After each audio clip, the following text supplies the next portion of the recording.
And that is how the school dick sucking ring got started. Hey, you know what, Ian? I'm getting kind of tired of just like listening to like just us talk. How about we get like a guest star or something? A guest star? Yeah. Like who? We don't know anybody. What the fuck?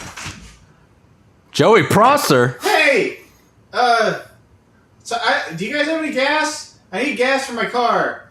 It's the damnedest thing. My gas meter, it kind of works. But only when it's like really cold outside and it's hot as balls right now. Do you guys? I think it's empty. It could be full. It's not starting. But I figured I'd get some gas and you know kind of just. Are you guys recording a podcast? What's that? Who's there? Oh my God! It's Bubbies.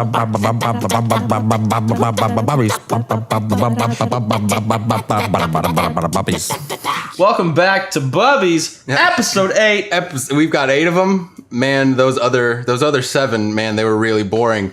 Good thing we've got something to spice it up. We have a secret spice. Yep, the same way you fix a marriage. You had a third person. Ew. Today on the show, we are joined by Joey Prosser. Hey guys, it's me. It's Joey.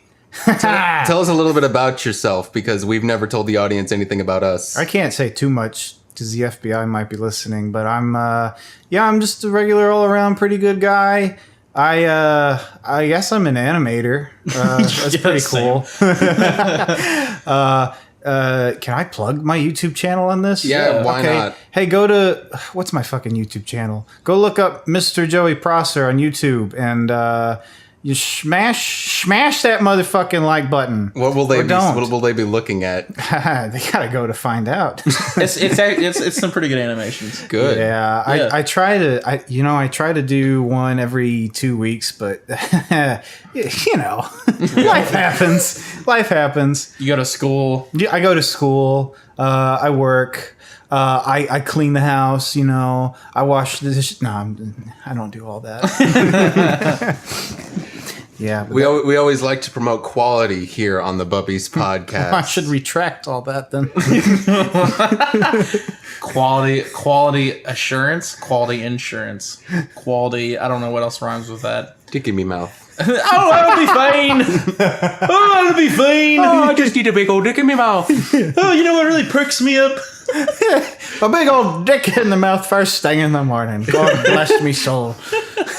Stay away from the homosexuals. How do you say it? I'm bad at Irish. Oh, you know, the homosexuals.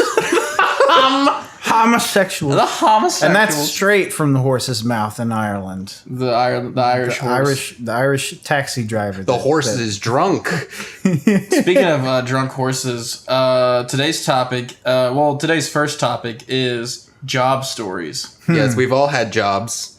Yes. I hope. I hope, dear God.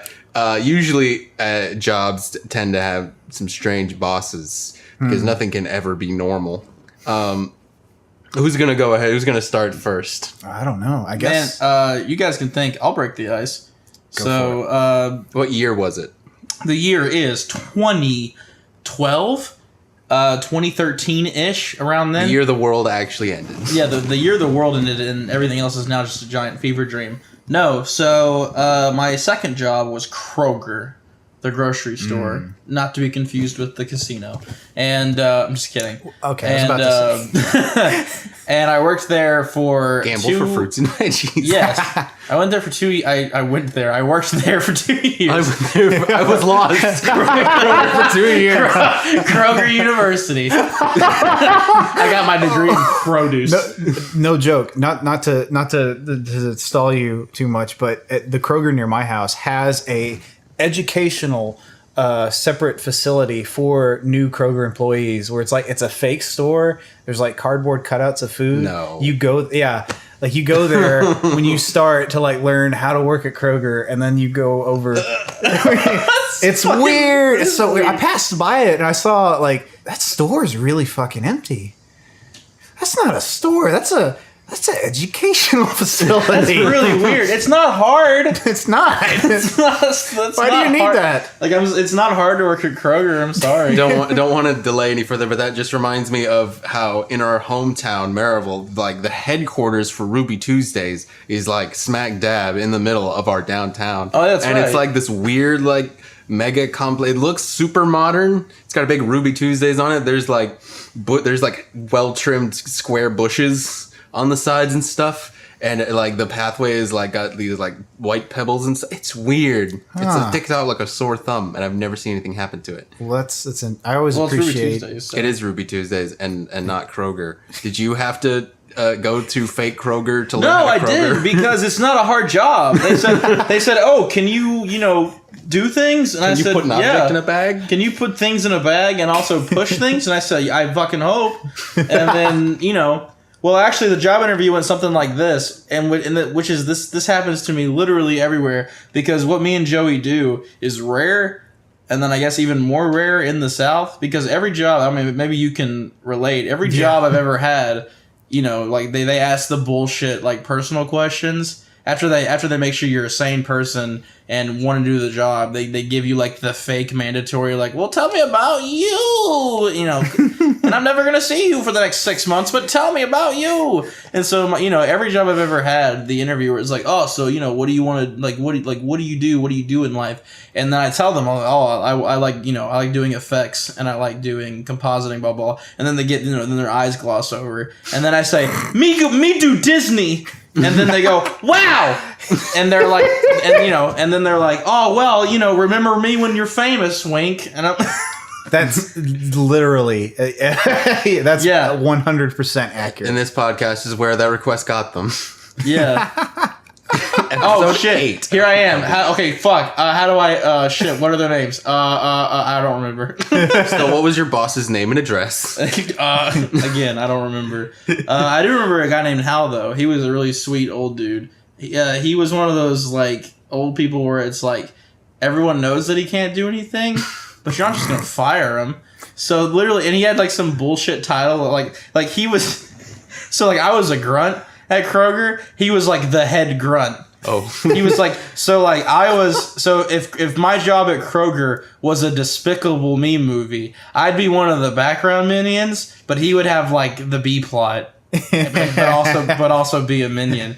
And he was funny. He like management would give him fake awards to give to us. Oh my gosh. And it's like I always got them because I was the only competent person there.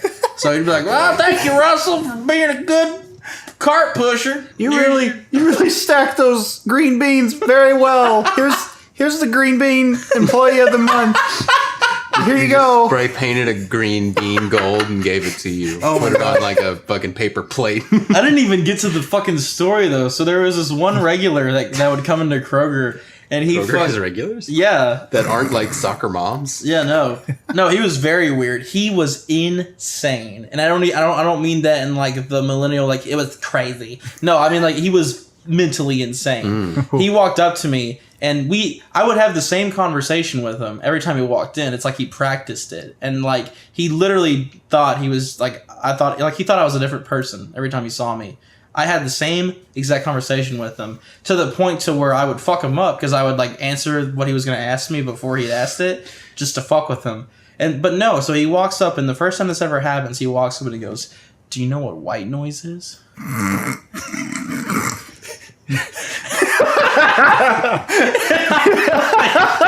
I'm like, yeah. And he goes, "What's white noise?" And then I'm like, it's just like ambient sound, depending on the context of what you're talking about. And he goes, "No, white noise is actually an alien." And then he was, man, I can't remember everything he said, but he went on a tangent about how he was with the FBI in a firefight with the Greys in a train tunnel somewhere in Kentucky. Wow. He was like, me and my men were in that tunnel with the abandoned trains, and I couldn't see what they looked like, but they weren't human. And I'm sitting there firing my M4. I'm like, we need more backup. And he's like reenacting this like thing that obviously didn't happen because it's just, because that's just He was just fighting a bunch of Asians. maybe. What if that is it? What if he actually is a war vet and he just thinks that He just thinks that the Korean War was fucking fighting the Greys. that makes it even funnier. But yeah, like I had that guy. We had one lady that was like obviously like some sort of like borderline Amish or like Borderline Amish. borderline How can you Amish be or borderline? like Either you are or you aren't. like borderline Amish or like a cult homeschool teacher because she looked like she was Amish, but she obviously wasn't. She had like a phone and stuff, but like she insisted on paper bags, and she like insisted that we stack things like exactly perfect. Like, and I don't mean like the standard stuff that makes sense, like, bread on top and like hard, heavy stuff on the bottom. She wanted like things like angularly perfect and like everything facing the same way. Jesus. And it was very weird. She probably had OCD. Probably. Yeah. Or, she's just crazy. Probably both. Bubbies. I recall a dude when I worked at Staples who would come in all the time. It was this big, tall, kind of just normal looking fella. He would just ask me a bazillion questions about like a particular laptop or, whatever he was like interested in getting at the time. Never bought anything. I felt like he just came in to like talk to me. It got to the point where like anytime he came in, I would actively avoid him. And this one time he comes in, we're talking about some fucking like hard drive or something. And another one of him comes in. And I realize that there are twins. And that I've been talking to two separate people this whole time. And so I'm sitting here like, oh my God, there are two of you. And they're just talking to me about nonsense. Oh no. It was the most, that was the biggest mind fuck I think I've ever been through at work. That's one of my best work stories, I think. Where was this? Staples. Staples. No, wait. Office Max. Sorry. What's the fucking deal? Yeah. Nothing. Not anymore since Office Max is no longer a thing. Rest in Yeah. You peace. got it out of business. I ran that shit Those into the two ran ground. it into the ground. Is it mine go now? Yeah. All right, let's talk a little bit about O'Charlie's for a second. Your only Oh. job. I had Yeah, maybe you should preface what you didn't have a normal. So I didn't work. wasn't made to get a job when I was a kid. Around the time where everyone else was, my parents were like, "You need to focus on school so that you can, do anything that you want." And I was like, "That sounds pretty good." And so I didn't work for a while. There was one summer when I was 18 where my mom was like, "You should get a taste of what it's like to have a job. Here, go work at this dog hotel that we take our dogs to when we go on vacation." So for 2 days, I worked at the dog hotel, and I absolutely hated it. First of all, the place just smelled like dog, which is no. And I mean, the rest of it was just boring because there was like whenever the dogs weren't, outside and playing and having fun, I was the only one that would like play with the dogs. Not like I needed to because they would like roughhouse with each other, but when they weren't doing that, it was just, they were inside and we were just like doing nothing. So it was really boring. I got like $100 out of it or something. My second job was like not too long ago, 22, not like a few months ago, I worked at O'Charlie's. Here in Murfreesboro. The same street has two O'Charlie's, and I got the one that was shittier.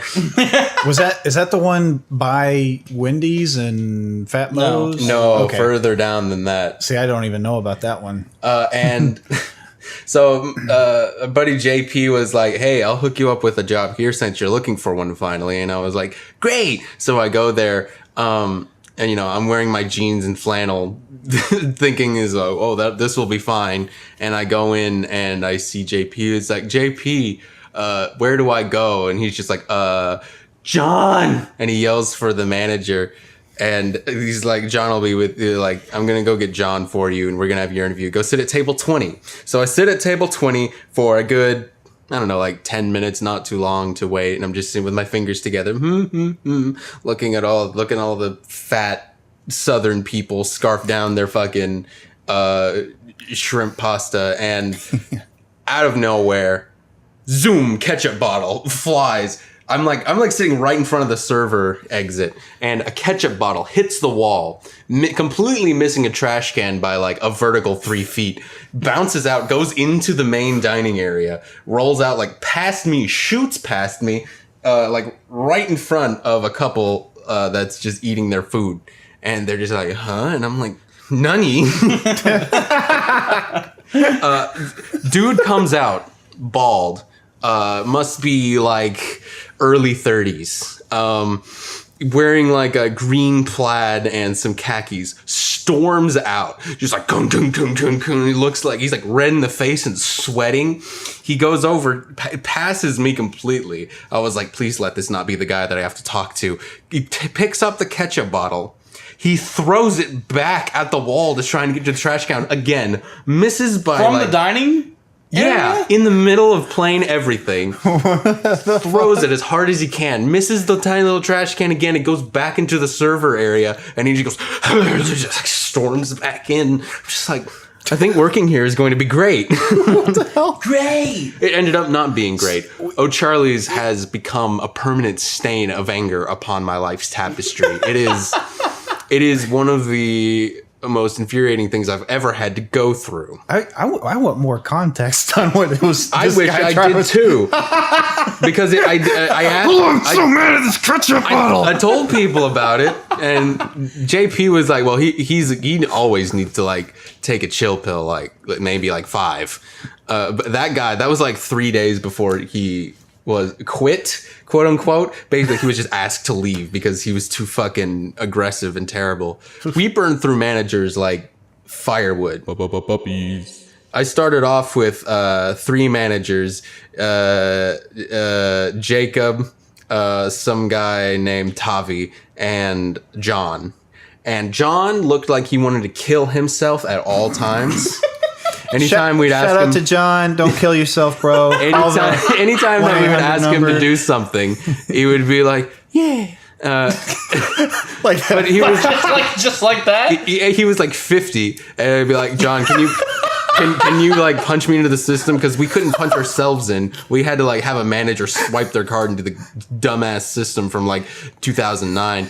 And he'd be like, John, can you swipe me into the system? He'd be like, yeah. Yeah. And then he would like waddle his fat body over, swipe the card and be like, okay, go ahead. And I'd be like, I don't know what to do from here. And he's like, oh yeah. And like poke all the buttons.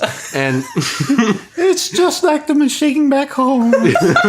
Just gotta twist the knob and slide this thing. And yeah, I'm really lonely. Hey, John, how's your wife? She's been dead for quite a while now. I keep her ashes under my pillow when I sleep. How did she die? She died from hearing me talk for 3 years straight. Shout out to John. Don't kill yourself. Yeah, don't kill yourself. I don't think John goes on the internet. Apparently John used to run like hotel chains in Dubai. Like he was. Wow. So What is he doing over here? That's what I was so thinking. sad. That's that exactly. But no, he was. And any time that I would talk to him, he's like, "How's the day been, John?" And he'd be like, "It's just another one." That's worse than another day. Because that's what I hear at like our current job is like, how you been? 'Cause Another we day. have a John. Another day on the job. Yeah. We have a John. He's like your classic. He's your like the classic old black character. He's like if this was a Stephen King novel, he would be the one to like give us all the answers to shit. Like what's behind the big black door in the Amazon warehouse, and he's like, "Don't go in that door, son." Yeah, he's literally that. But I'll be like, "What's up, John?" He's like, "Oh, bro," and then I'll be like, "How you doing?" He's like, "It's another day at work." And it's like, sure is. but another, like, what did he say again? What did your John at Charlie say? Just another one. Just that has so much sad context. Oh my Just God. another one. The other guy, Tavi, was like he had a hot temper and he like Toffee? Tavi, Tavi. Tavi, so he's exotic. Well, the thing is that he, like, JP talked about it. He said, the story was JP dropped acid while he was serving, and then as he was like not busy or something, he heard like some drums coming from behind the thing, like bongo drums. And here comes he Tommy. He goes out, and Tommy's sitting on the ground on like a piece of cardboard, like a homeless person, but he's in like his full like manager gear, and he's sitting there banging away on the drums, and he was jamming, and JP was like, do you play the drums? And he was like, yeah, I play the drums. You want to play with me? In the middle of work, he had tables to take care of, but he was tripping acid, and he was just like, and they did that for a while. But he had a hot temper, and he was a bit of a stickler for the rules, because I guess he wanted to keep the job. And like Jacob was, I think, even sadder a story than John, because he told me that he was given the position of manager because the manager before him, he was just a cook. He was like head cook or something. And the manager was like, hey, you want to know how to run the business? And he was like, not really, but okay. And then it's like 3 days after, that guy quit, and Jacob was pretty much the manager from that point forward. So the poor guy got like roped into being a manager at this failing restaurant. And I see the look of like, you could see the effort and everything that he does. He's always exasperated, and he's always kind of like short-tempered and making these quips at you. But it's because he has this job that was dropped in his lap, but he doesn't want it to crumble because it's like the only thing that he has. Oh my god. And Joey, come here. he like outside of work, he's like a good old boy, but inside of work, he's like constantly stressed out, and it's just sad. Like John succumbed to sadness, but like you would see the process with Jacob, seeing someone with life in them slowly get sucked away. That's what that O'Charlie's did to people. Not long after I signed on, there was a mass manager exodus because Execute Order 72. apparently the district manager, who was a complete cunt, didn't know how to do her job right. Was it like a walking like labia or?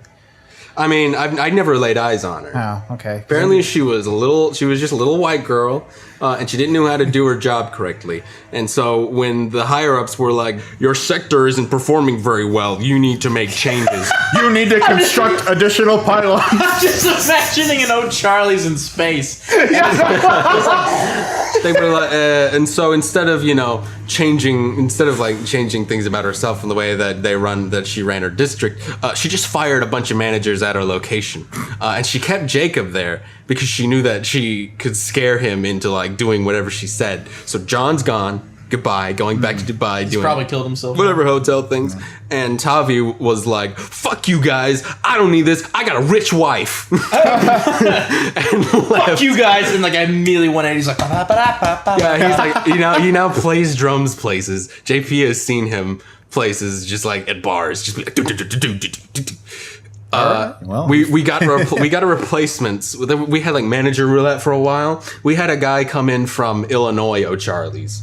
And his name was Victor, and he was super cool. And he looks like he was like super Polish looking. He couldn't have been like more than like 25 or something. And he was like, "All right, guys, we're here to like help you guys because we know that this location is struggling, And all the servers were just like, "Oh fuck, another one of these guys." And he thinks he's gonna come in and make waves. And he would like ride up on the board like nobody had done in like fucking 3 years, try to like assign sections and things, and we just ignored him outright. And I was folding silverware, and he sat down and he was like, "So what is it like being a server here?" And I was like, "Well, I've only been here for 3 weeks." But hold up, everything you just said happened in 3 weeks. It did. Shit. So, I've only been here for 3 weeks, but I can tell you that this is fucking balls. I cannot make any money here. And he's like, "Well, why not?" And it's like, "Because we pretty much only get paid in tips." And he was like, "Excuse me?" And it was like, "Yes, the paltry amount of money that we get in like Tennessee server minimum wage, which was $2.13 an hour, is like, after like a month of work, you get like $50. That's it. Fucking and the rest of it is tips." And he was like, Your minimum wage is $2.13, and I was like, "Yeah." And he's like, "What's the rent around here?" Is like, "Well, currently I'm spending like $700 a month living by myself." And he's like, "That's fucking crazy. how do you people live here? And it was like, people don't live here. They simply persist. And he was just like, I'm gonna let management know about this, and then nothing happened because they obviously just ignored him. Hey, management, how come these waiters are getting $2.15? And they're like, because that's how Tennessee Because that's Tennessee. We literally don't give a fuck. We're just going to continue to, like, have them make bread rolls for us, like the little slaves that they are. And they can continue to spit in our customers' food because we don't give a fuck. I'm so fucking done with, like, the whole... Because, like, I don't like tipping. I don't. No, I don't either. I'd rather pay more... I like seeing what I owe on paper. I don't want to, like, have to make another thing. Because that's the argument. That's the counter argument. They're like, oh, well, if we didn't have tips, then restaurants would go under and food would get expensive. And it's like, if a business is successful, it will strive. And then they'll be like, but there are some restaurants that just can't compete. And I said, well, that's capitalism. Sorry. See you in hell. Tell them I sent you. It was me.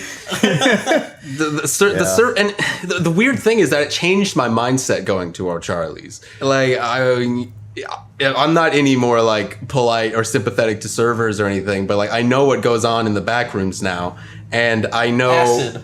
Acid, Acid and bongos. lots of acid, lots of weed. There's your podcast. Acid and bongo. Acid and bongos. It's you can't. I don't see how anyone can do it.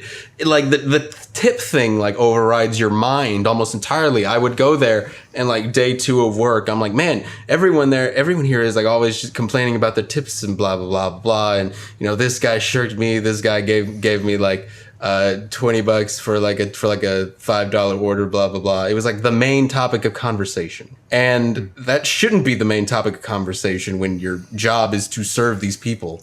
The job should be to serve the people, which is another thing that O'Charlie's failed at, because I don't know if anybody knows this dirty little secret. The servers at O'Charlie's are the ones that make all those yummy little yeast rolls that everybody loves. And we have to make them in the batch of like 100 in this tiny little oven, leave it in there for 8 minutes. And then if somebody forgets to set the timer, you've just got these giant black pieces of charcoal that you can't do anything with. And that's why there's no bread today, ma'am. Sorry.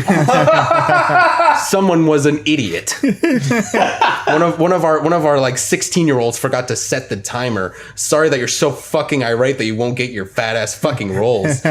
Jesus. The people of O'Charlie's are also extremely rude, but I think that's enough.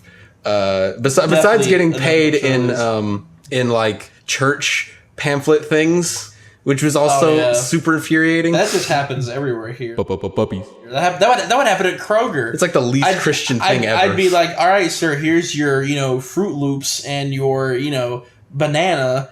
And I chose like the 2 gayest things that you can find at a supermarket. And just like here's your groceries, and they go, all right, cool. Here's a pamphlet. Will you pray with? Like, no, like literally, like people. There were people that would come to Kroger, buy groceries, go through, and then they would grab you, an employee who's fucking working, and like force you to go through like a prayer with them. Oh, they'll be like, what's your name? I'm blah blah. I'm Fred. All right, Fred. Do you know about the Lord Jesus? And then I force a pamphlet in your hand. Well, sir, I'm frying chicken right now. and then it's like, all right, give me your hand. All right, dear Lord God, please help. Fred. Fred, please help Fred. My hands were just in hot oil, sir. But no, like, and that shit would happen all the time, and I hate that so it's much. so cringy. Ugh. It's so cringy. And like my boss gave me one recently. I recently quit MTSU. I worked at MTSU, and I worked in the housing department. And my boss, I love her to death. She's very sweet, but she's also very Southern. Sweet Southern, but she's like tea. Sweet Southern tangy. No, but she literally, and it's so funny too, just because if you know personal things about me, she gave me a pamphlet, and it was like, blah blah, gays don't go to hell, or gay, it's not backwards. she was like, gays don't go to heaven, blah blah, and I was just like, oh no. Have you guys ever seen the gays don't go to heaven? Done. The pamphlets that are disguised as like dollar bills or like $20 bills, and you unfold them and it's like a church thing. Those are the fucking worst. I was a busboy at Uncle Bud's, the Gator Tail whatever fish fry place. Not to be confused with Uncle Butts. Yeah, don't Not the Don't same walk thing. into that I did restaurant. not. Disclaimer. Full disclosure. I did not ever work at Uncle Butts, nor will I ever. But yeah, I got not again. I got one of those from. I wasn't supposed to take tips in the first place because I was a busboy.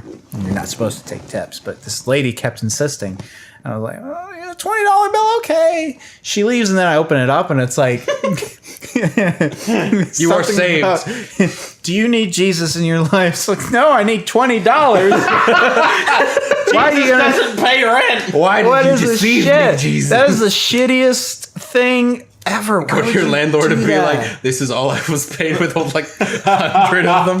Here's $20 worth of God's undying grace. I don't know. Here, take it. Fuck, man. Fuck. I'm gonna ask the congregation to turn your Bibles to Corinthians 7:12. The human spirit is like an acorn, and only through faith and the power of our Lord God can it burst into a mighty tree. So, Amen. Let me ask the congregation: can I get an amen? Who wants to bust it up for Jesus? Amen.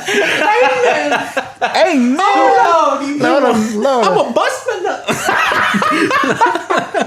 A bunch of old people. I want to bust my nut for Jesus. I wish my husband would bust his nut. God, no. Oh my God. You know I can't do it no more, Cheryl. You know what's great, though? Lane. God damn, I'm ready to bust a nut. You know what's amazing though is when you make tips but also get minimum wage, because my girlfriend does that. Oh, and like actual minimum wage? Yeah, no. Well, she gets more than that. Like she gets paid a normal amount of money, but then also tips. has an abundance of tips, because my girlfriend used to do private security, which is funny. So wait, Sarah used to do security? Yeah, you know this. She used to be fucking private security. Huh. Where? Wherever she was assigned. Who did she stop? She people. She worked like parades and shit. She was the person that like walks around with like the hat on and like is looking for bombs and shit. Huh. Oh my god. But she doesn't do that anymore because it wasn't constant enough. So now she's a valet at the hospital here, and so she gets paid like $12, and then on top of that she gets a stupid amount of tips. Jeez. Trust me. I can't tell you.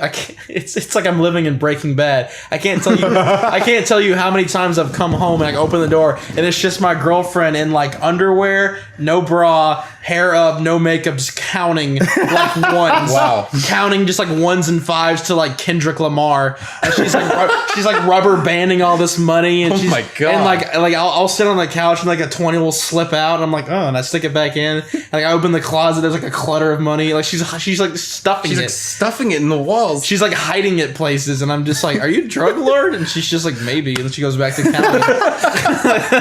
I am the one who parks.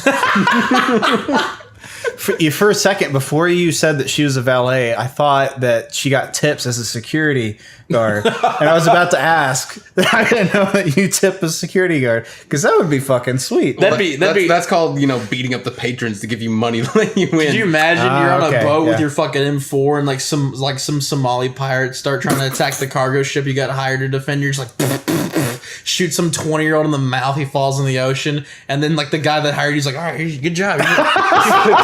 Here's a 5. He like slips a 5, like he pulls one of your magazines out of your vest and like slips a 5 and then puts the magazine back. He goes back home later and he looks through his tactical vest, pulls out the 5, and it's like, a good hard-earned thing, unfolds it, fucking church pamphlet. Bubbies. Have you seen that stuff before? What? Okay, so like private militaries and stuff like that, you see it all the time in like movies and stuff. Like that shit's real. You guys know that, right? Oh, yeah. Like, that shit is super real, and like a lot of them GoPro it. Like a lot of them GoPro their firefights as literal advertisements for themselves. Oh wow! It's like they're real. Yeah, no, it's literally Holy shit. It's like check out my demo reel, and then you watch it, and it's just GoPro chest footage of some dude like my fucking God. mowing down. We like, need to see some of this. mowing down ASAP. like terrorists Man. and stuff. Because it's so Metal Gear. I love Metal Gear just because so much. But like it's literally Metal Gear, because a lot of the places where private militaries are actually hired is international waters. Because it's literally like that, there are a few land places left on the earth that you could consider like the Wild West, but like not anymore really. It's like a lot of islands and a lot of small countries are still kind of like like cowboy versus Indians or whatever. But like international waters is where a lot of shit happens, and that's where a lot of private military shit happens. And so if you ever watch their demo reels, it's usually like in the middle of an ocean. It's usually like, hey, we're hiring you to like escort these illegal tanks to like Italy, and then like Somali pirates or just like rogue like literal pirates. Well, it'd be like, oh, there's tanks on this boat. Let's go try to steal them. And then the private military is like, RPG! Like, blows them up. Jeez. It's fucking sick. I can imagine Sarah doing that, like right now. Little. She actually isn't a valet. little white girl with a ball cap and RPG shooting at Somali pirates. That's the double life that she lives. She's lying to you. Probably. She's actually plotting to kill you at any moment. I bet. For tips. For tips. I will kill Russell for tips. And then it's like, if you hold down control and hit V, that will paste. And she's like, good tip. And then she stabs me. Speaking of getting stabbed, let's go to the second portion. Yes. Scars. Oh yeah. Everybody loves a good war story, especially when it's not a war, but it feels like Not it. a war. I'm just easily sunburned. Check it out. Nice. All those freckles. Yeah, no, that's literally. I had like. Okay, so my dad took me to a water park and did not once say, hey, little white boy, put on sunscreen. So I got literally fried. So I got what's called sun sickness or whatever. Mm-hmm. And so I literally sun had poisoning. I had boils on my shoulder. So like, if you touch this is all, you don't have to, but if you were to touch this, it's like super smooth. Oh yeah. And like baby hairless. It's like hairless baby butt skin, because this is like pretty much just scar tissue. this is just like, it's not even scar tissue. It's literally just like, Oh wow. I don't know. It's very weird. It's like one layer of skin. It's just very soft. And all those freckles will probably be, I don't know, skin cancer. It's tender. Soon. that's just budding melanoma. But like, so I literally had like have you ever seen like really deep deep jungle frogs? Well, they'll have like those giant like bumps on, like that's what my shoulders looked like, and they just kept growing, and they were like swelling and like filled with like some weird pus, and like literally one day and they were super sensitive. Like I couldn't take a shower. Yeah. If I took a shower, I had to like sit out of the water and like lean my head in, and that's like the worst. even if like one little drop of water, hot, room temperature or cold, hit my shoulder, it would be like instant pain. Like searing pain. And so one day they got so big and I was like, this sucks. So I literally just rammed myself into a door frame. Ow. One shoulder at a time. I went, and it was like, and it was just like pus all over my fucking shoulder and arm. It was like instant it was like instant relief though. It was very weird. Like, so I went, then like all the pus oozed out. I wiped it off and then it was fine. And now I just have these like really I just have like baby skin shoulders with like, that's like riddled with freckles and probably skin cancer. Huh. But it was literally like door frame, bam, left shoulder, door frame, bam, right shoulder. Just It's probably a better way to go about that, but I guess it works. Could use pop it with a needle. safety first? pin. there's like a million, so it's like, you want one at a time. Oh, just okay. be like, Okay, I see. no, So it you was just- literally like a colony of like Shit. sun blisters on each shoulder, and I just went both shoulders. Damn. But yeah, that's my first scar story. What do you got? Top that, nerd. I wrecked an ATV once. I don't think I have actually any scars from it, but I burned my leg like super bad on it. No, okay. You know what? Nix that. I have one. Elbow me in the face. Yeah. Start So flexing. for our audio listeners, our only listeners, there's a It scar. looks like the state of Rhode Island. Yeah, there's a little tiny scar near my. What do you call that? The Elbow? opposite of the elbow. Your weenus? My weenus. I got that from rolling years and years ago. We would like around Halloween time. Me and my high school group would go out and just roll, random people's houses. And this one house was a trailer, had like weird red lights coming out of the windows, and it was kind of weird. Really. Yeah. So the guy busts out of the first door like 10 minutes into rolling his house. We hide. He goes back in. And so we start to like kind of inch forward to the van. And then he busts out the back door. He's got a fucking shotgun in hand. We're like, oh, fuck. So I take off. All right. And like where I was on the opposite side of the trailer where the van was. So I couldn't just make, a beeline for the van. So I just ran into this field. Okay. And it was very dark. I couldn't see very well. And as I'm sprinting, I hear my buddies yell, Joey, don't go that way. Come over here. And I'm like, I don't want to go around the trailer. He's right there. I'm just going to go in his opposite direction. And then I hit what felt like just a glass wall. And I just fell flat on my back. And it just knocked the air out of me. And I got up and my arms are hurting really bad. I'm like, what the fuck? Fucking shot you. No, I don't know if that would have been cooler. Cooler story to tell, but a more painful experience probably. But I get to the van, we drive off, and my arms are just bleeding. And these assholes were laughing at me. Apparently I ran straight into a barbed wire fence. And just caught it. This was the only one that I think actually scarred, but there was a good chunk of my skin missing. Fuck. So Do you have rabies? no, Even tetanus? thankfully. I think I actually had to get a tetanus shot afterward. But anyway, we didn't have any Band-Aids in the car because we didn't think we were going to get hurt, right? Yeah. So I wrapped my arms roll in up, toilet roll paper. up on the trailer with the red lights coming from it, spooky fucking hydrophone music. Yeah, but no, I had literally my whole arms were wrapped in toilet paper for the rest of the night, and they were blood was seeping through. It was fun, good times. That sounds awesome. it was pretty fun. Was that the most extreme that your career as a criminal ever got? Yeah. Rolling toilet paper ever got? Probably. Yeah, I think that's the most extreme. Every other incident has been pretty tame, to be completely honest. You darn kids. My darn high school ways. Let's see. I almost got a scar in my eye, from a pine cone. In elementary school. Yeah.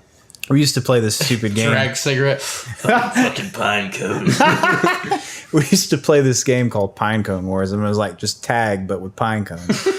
And how could that ever go wrong? And I popped out of a tree to see, because we usually how it went is we would run off and pick a tree to hide behind, and then just kind of go and find someone, wait until they weren't looking, and just pop them in the back with a pine cone. Well, I made the mistake of poking my head out at the perfect time, and this pine cone just comes hurtling towards my face, and just pshoo. And again, I'm knocked on my back. I fell on my back a lot in my younger years. And yeah, I came to, I guess it knocked me out. I don't remember I don't remember getting up. I remember being carried to the school. Good God, how hard did this thing hit you in the head? I mean, it was pretty hard. It sent you into a comatose state. I guess so. Fucking pine cone Made of metal. completely incapacitates you. It was a hefty pine cone, man. Winchester, What did it Tennessee sound has like? some. What's a? I couldn't fucking tell you. Because to me, it sounds like something like that would just go. Yeah, What if something it like was that. just a rock and you think it was? It could have been. It could have been a rock. It could have been a plot to kill me. Who knows? I don't know. Joey's gonna poke his fucking head out there and we'll hit him with a fucking rock. Fuck that guy.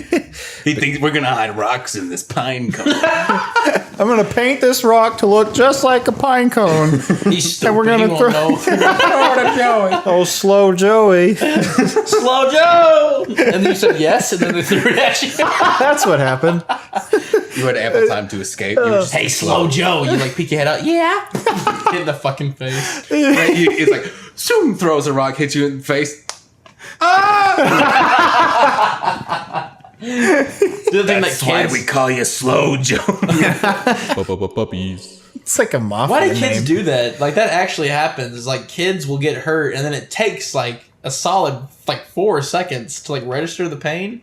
Have you noticed or seen that? That still happens to me when I stub my I think fucking toe. so. Well, okay, Oh, when I God. stub my toe, I'm like, fuck! And then then the pain doesn't kick in yet, but I'm like, oh man, I'm gonna hurt in a Here second. it goes. I guess maybe that answered my own question. The kids just don't know that it's gonna hurt, but we do because we're used to being hurt. But I'll see all the guess, time, kids will run to a wall, land, and then stare at you, and then they're like, Kick in. That's so weird. It's like they have to think about it. Well, it Is takes this a second hurting to me? kick in, I think.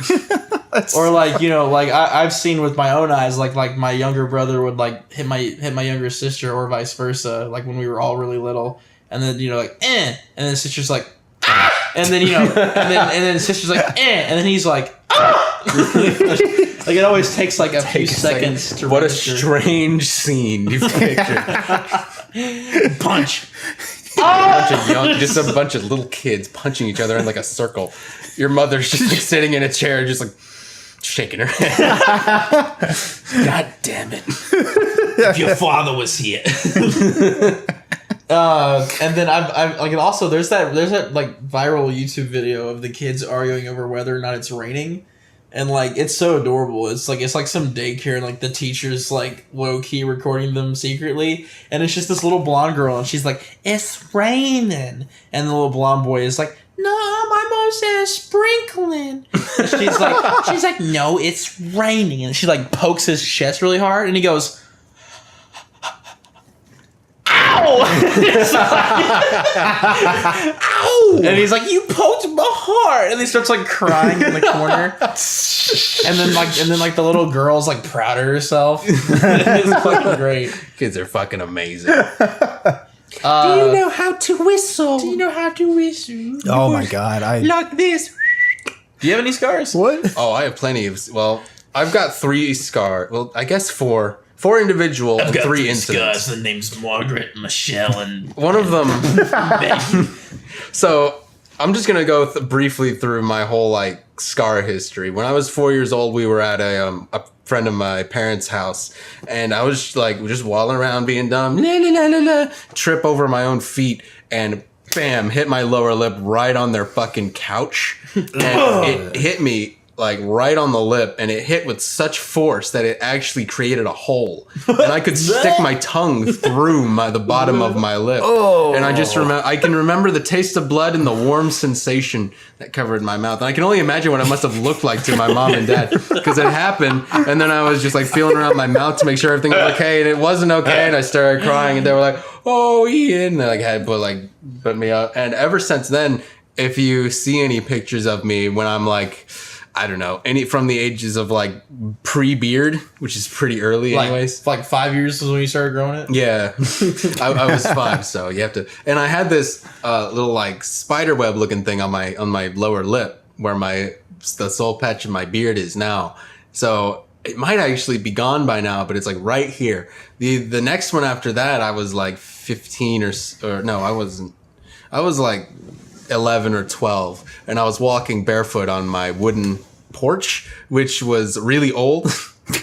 So of course there was like huge splinters and things coming out, but I had been living there for my entire life, so you know, whatever, I knew how to do it. One day I just was walking on it and I stepped on it the wrong way. I just step and I lift my foot and I just feel a searing pain, and I'm like, oh well, shit.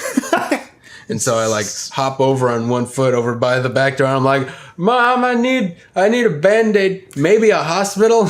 I need a hospital. And it was like hurting. It was like that delayed pain thing, but it was like slowly coming. Yeah. And I was just like, "Ooh, this is gonna be bad." And I wasn't looking at it because I knew that as soon as I looked at it, I would start freaking out. Oh yeah.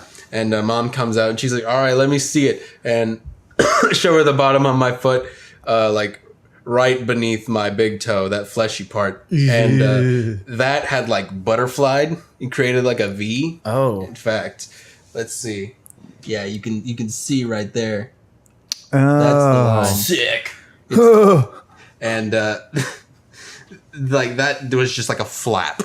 Ew. And I went down and I made the mistake of looking at it, and as soon as I looked at it, I just started bawling because it was terrifying, seeing so much of my blood and skin flapping around everywhere. We went to the emergency room and they used the new surgical glue. I think they had just come up with it. Oh yeah. Where they could just like glue you together again. And fucking Elmer. that shit hurt like hell, and I was screaming in the emergency room, and the doctor was like, "Yeah, it hurts." My mom was furious at him. Oh. Before we do my Loading revolver. Yeah. my final one's kind of like a tale. So if we have any others, Joey, surely you got more going on for you. Let me say one more. Okay, so I was a C-section baby because I'm so fucking fat. And Is that a thing? what? What? Yeah, if you're too big, you have to be cut out. Otherwise, your Do mother's you not know what a vagina will C-section Oh, rip. is? okay. Never mind. Okay. You were confused. Joey was born in by D section. Yeah, Come out the butt. I came. I had a juicy entrance into this world. Bubbies. Well, no. So the doctor was like, "Oh man, this baby's too big. I gotta cut him out." And my mom was like, "Okay." I'm assuming I wasn't actually there yet. Your mother is And, Marge Simpson. Homer.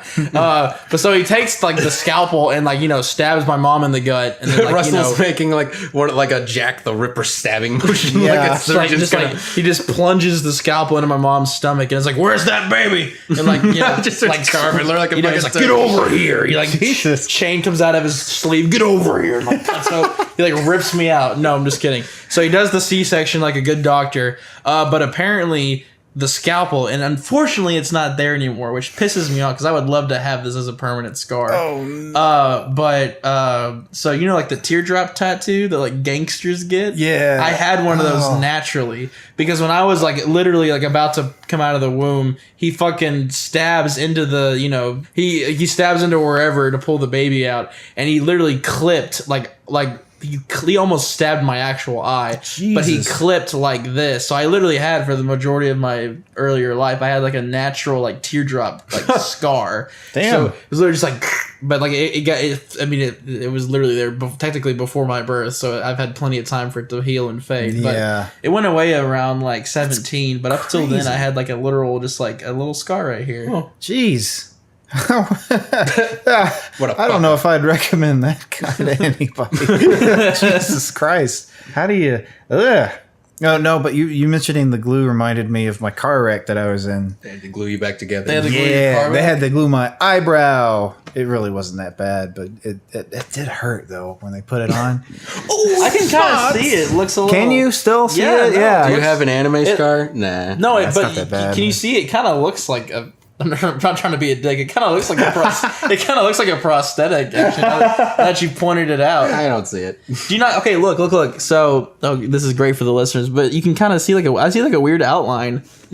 Is that what happened? Maybe that's just his Yeah, scalp. so what happened was I was in the back seat. My friend was driving his red Camaro, being a hot shot, and there was another guy who's this big, huge hulk of a man in the passenger seat in front of me. And we go around this curve, and he's doing like 50, and it's a sharp ass curve. So we go around this curve. He's going like 50, and we hit straight on into this telephone pole. And my eyebrow just hits the back of his skull so hard that I actually like blacked out, and I came to, and there was like an ambulance, and like the dude in the driver's seat was crying about his car getting messed up. It's such a fucking bitch. Never mind us. We're fine, I guess. The other guy actually had to be wheeled out in a stretcher, but I was like, I got out of the car and I was a little like foggy and hazy and whatnot. Is and, this your eyebrow?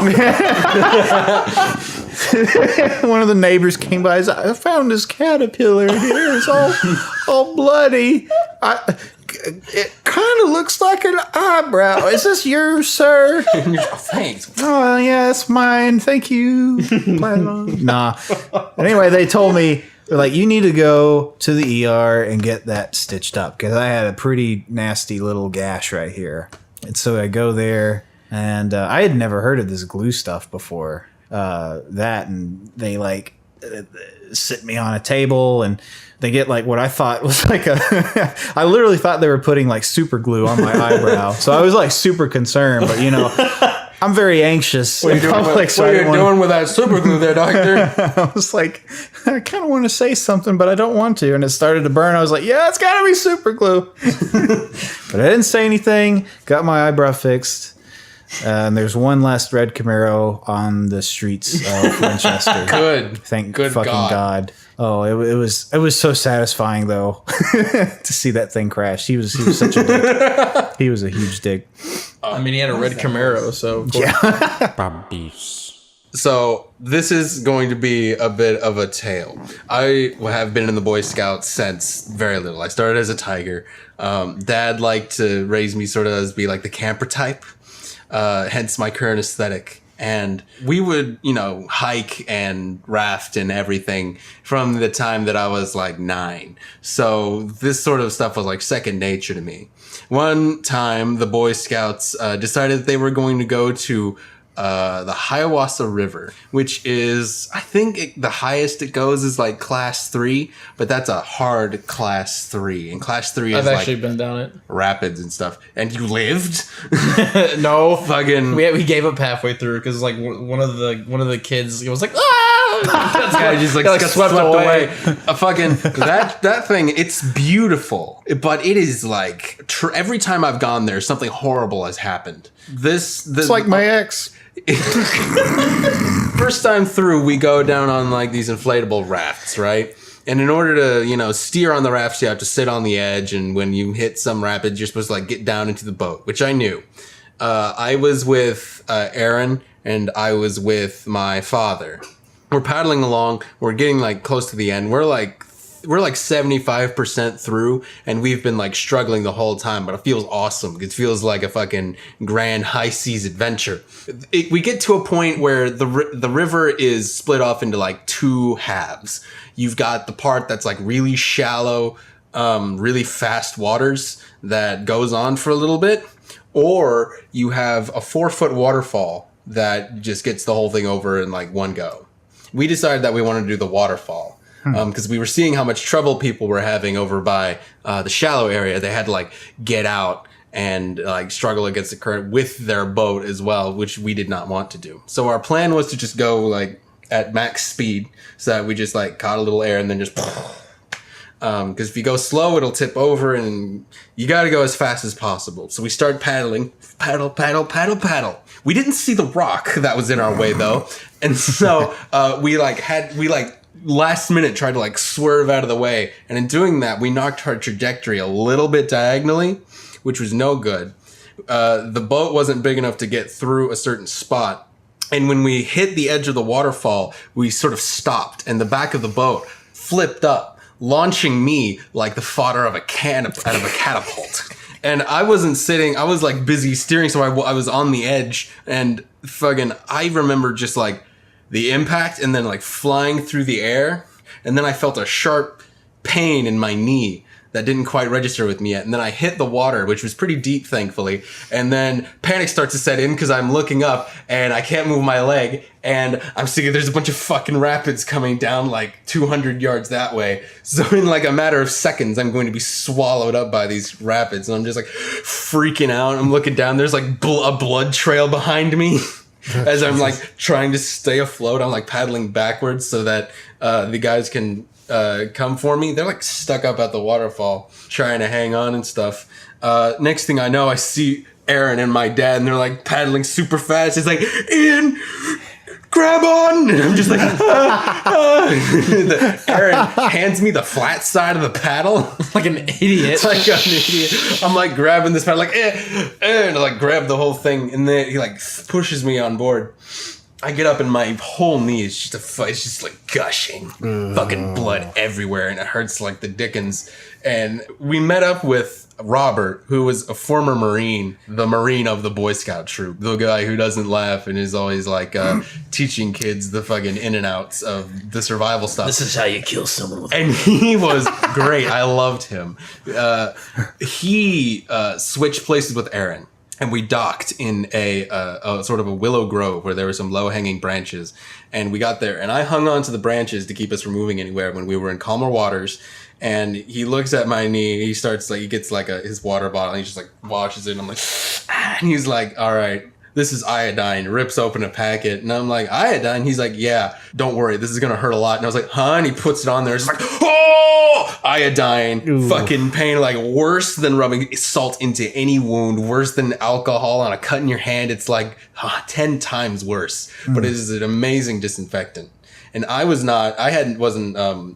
didn't have my tetanus shot yet, which is why he was using such extreme measures. My knee was bandaged up for like a good month, And now, is it this knee? Now I have no, it's the other one. I have a sideways smiley face sort of pattern on my knee. You got a emoji on your knee. Yeah, I do. God, what a worse fate. So I can only surmise that what happened is as I was flying through the air, I was spinning because the same rock must have butterflied me and sort of cookie cuttered me along my knee. Because there's no other way that would have happened. It was crazy. That's crazy. Please tell me you yelled Geronimo as you were catapulted. No, I didn't yell anything. I was just like, Damn. I didn't say. I would have been like, fuck! I remember Aaron was yelling, Ian, no! Great! I'll grab my stuff! Fucking, that in the times that I've been there since, nothing good has happened at that river, so it is cursed. I went down the opposite way. I went to You went upstream? No. The fork where you can go to the waterfall or the shallow, kind of baby rapids. We went to the shallow baby rapids and we hit a rock. I fell out, but it was nowhere near getting launched like you. It was just ah! And then I just skidded on my back and it was just rocks it's poking me in the back and I was like, ow. That's not what I wanted. I should have gone with that though. We should have taken the non-adventurous way out. Ow. Just going ow all the way down. Ow, ow, ow. And they're Russell, flip over. And I was like, I got this stupid life jacket on. I can't. I was like, if I didn't have a fucking life jacket on, I could swim. Because I'm competent enough to stay above water. I hate life jackets. Anyways. Well, Joey, the episode needs to come to an end at some point. It has been a pleasure to have you on. Yeah, I still need that gas, so Well, I've been sitting here talking for an you hour. came in, but I didn't say we had any. All right, well, we're going to get Joey his gas, and you can give us a like, please. Please. Are we begging now? Please clap. Smash that motherfucking like button right now. Okay, 1 like equals 1 pint of gas for Joey. 1 pint of gas for me. A single pint. Guys, can we get 100 likes so that Joey can go to work tomorrow? 100 likes so I can go to work at home. 1 trip. There. 1 trip there, no trips back. But no, seriously, Bubbies episode 8. Thanks for listening. If you have questions for us, or if you want to be the next Joey, Yes, we are looking to have more guests. you can email us at bubbiespodcast@gmail.com. It's great. They have free Wi-Fi here. You guys actually have free Wi-Fi? I don't want to falsely advertise. No, yeah, we have Wi-Fi. Yeah. Who doesn't have Wi-Fi? Why would I even ask that? That's fair. such a... All right. I love you, Bubbies. Bye-bye. Bye. Oh, I'll be fine. I'd be fine with a dick in me mouth.